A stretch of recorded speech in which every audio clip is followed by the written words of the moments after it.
Assalamualaikum warahmatullahi wabarakatuh. Stop jadi YouTuber kalau masih punya prinsip asal upload konten dan bisa dapatkan 4.000 jam. Padahal kalau kita asal upload dan ternyata sudah tembus 4.000 jam, kalau channel kita ditolak monetisasinya, siapa yang akan rugi? Kita juga yang akan rugi. Kenapa?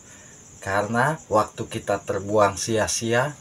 Mungkin kalau kita pakai pulsa sudah pasti ya, pulsa kita akan hangus. Ya, berapa korban kita dari awal nge-YouTube sampai kita dapatkan syarat monetisasi, tetapi setelah dapat syarat monetisasi ternyata channel kita tidak bisa dimonetisasi hanya dari isi kontennya tidak sesuai, atau memang konten tersebut tidak bisa dimonetisasi. Sudah jelas-jelas kalau kita asal upload itu bisa saja asal upload, tidak jadi masalah, tidak dilarang. Tapi kalau asal upload, uploadnya itu bukan video original, itu yang dilarang. Kalau asal upload, kalau uploadnya itu video original, mungkin aman. Di saat nanti daftar monetisasi pun, walaupun penontonnya ya dibilang pas-pasan, kalau kita daftar monetisasi insya Allah bisa lolos. Tapi kalau kita asal-asalan upload, dan upload videonya itu bukan video kita, asal comot kita upload, nah itu yang tidak boleh, yang akan merugikan channel kita. Jadi prinsip sebagai konten kreator, di awal kita bikin channel itu sudah pasti kita mempunyai konten apa sih yang akan kita buat. Kemampuan kita itu di saat membuat konten apa. Dan pastinya kita sebagai konten kreator harus sudah siap untuk belajar menghadap kamera. Kalau kita masih malu, kalau kita masih mempunyai rasa ragu, jangan dulu jadi YouTuber. Kalau memang sudah siap nih mental kita, mental yang harus kita persiapkan. Karena kenapa? Mental itu sangat penting. Pertama, di saat kita membuat konten mungkin video kita tidak ada yang menonton, itu hal yang wajar karena kita masih baru. Dan di saat kita membuat konten, menurut kita konten bagus, ya kontennya bagus menurut kita, tapi menurut penonton itu jelek, bahkan di komentar-komentar di video kita itu banyak yang ya dibilang menghujat lah apalah, itu hal yang wajar. Kita sebagai konten kreator harus kuat mental. Ujian itu memang penuh, harus kita lewati ya. Kalau kita ingin belajar sukses menjadi seorang konten kreator, sudah saya jelaskan di awal kita membuat channel, persiapkan dulu mental dan persiapkan konten yang akan kita upload. Semua di aplikasi manapun sama ya. Konten, kalau memang konten kita original, itu akan aman. Kecuali kalau kita ingin jadi seorang konten kreator dan kita sudah membuat channel, tapi isi kontennya ya dibilang asal-asalan, asal comot sini diupload ke sini, asal comot sini diupload ke sini. Nah, itu yang akan sia-sia nantinya ya. Kalau menurut Abah pribadi ya dibilang, walaupun kita hanya menggunakan handphone, ya dibilang handphonenya itu handphone jadul, selagi kita ngambil videonya dengan cara kita sendiri, kalau memang video panjang kita gunakan layar HP seperti ini, dan kalau kita menggunakan video short kita menggunakan layar seperti ini, walaupun kita tidak memunculkan wajah, tapi dengan kita memasukkan narasi ke dalam video kita di saat pembuatan konten, itu aman. Itu akan aman. Kenapa? Karena kan sudah jelas-jelas kita ngambil videonya sendiri, kita ngomong di dalam videonya sendiri. Nah, itu yang harus kita persiapkan.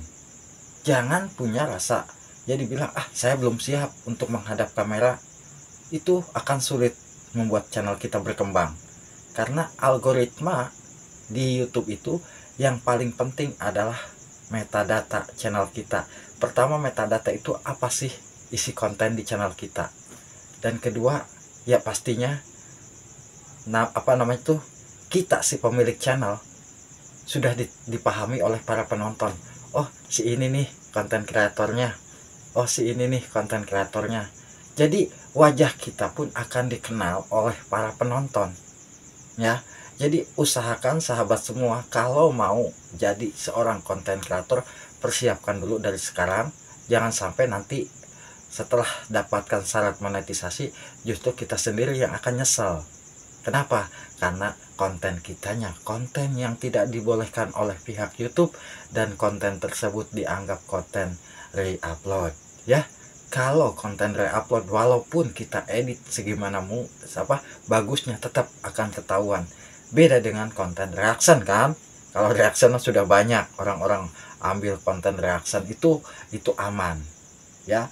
Tapi kalau kita hanya ya dibilang uploadan video-video orang lain yang sudah jelas-jelas bukan video kita, itu percuma. Kalau menurut Abah, dari sekarang coba perbaiki ya, coba perbaiki.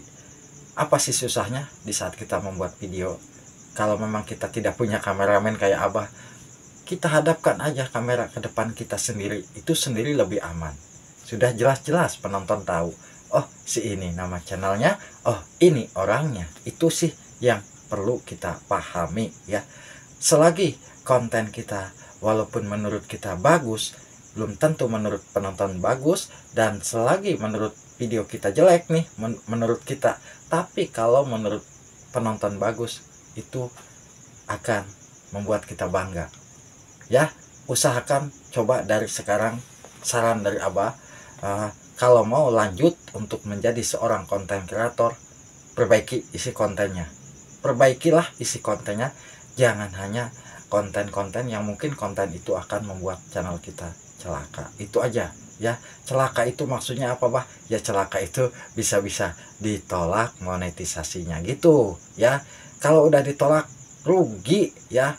Kita sudah capek-capek membuang-buang waktu, balas sini balas sana komentar, kita siang malam begadang. Kenapa? Ya akhirnya setelah ditolak kita akan merasa kecewa. Ya alangkah baiknya kita beranikan diri lah membuat video dengan secara ya dibilang secara gamblang. Kita membuat kontennya apa sih? Kalau menurut Abah ya banyak macamnya. Kalau kita mau membuat konten seperti konten-konten original itu banyak, selagi kita mau berkreasi. Beda dengan yang kita saya hanya ingin duduk diam tapi kita punya konten, itu beda lagi ya. Kalau kita ingin duduk diam tapi kita ingin punya konten, ya pastinya kita tinggal melongo-melongo ke aplikasi-aplikasi lain. Wah ini bagus nih konten, saya ambil, saya upload. Nah itu mungkin beda lagi ya. Prinsipnya seperti itu udah ya dibilang dari sekarang stop lah. Kalau mau jadi seorang konten kreator yang mungkin konten kreatornya akan gagal monetisasi, kalau memang kontennya mungkin konten itu menurut kita aman, tetapi menurut YouTube tidak boleh, akan sia-sia. So dari sekarang ubah ya, pesan dari Abah. Wassalamualaikum warahmatullahi wabarakatuh.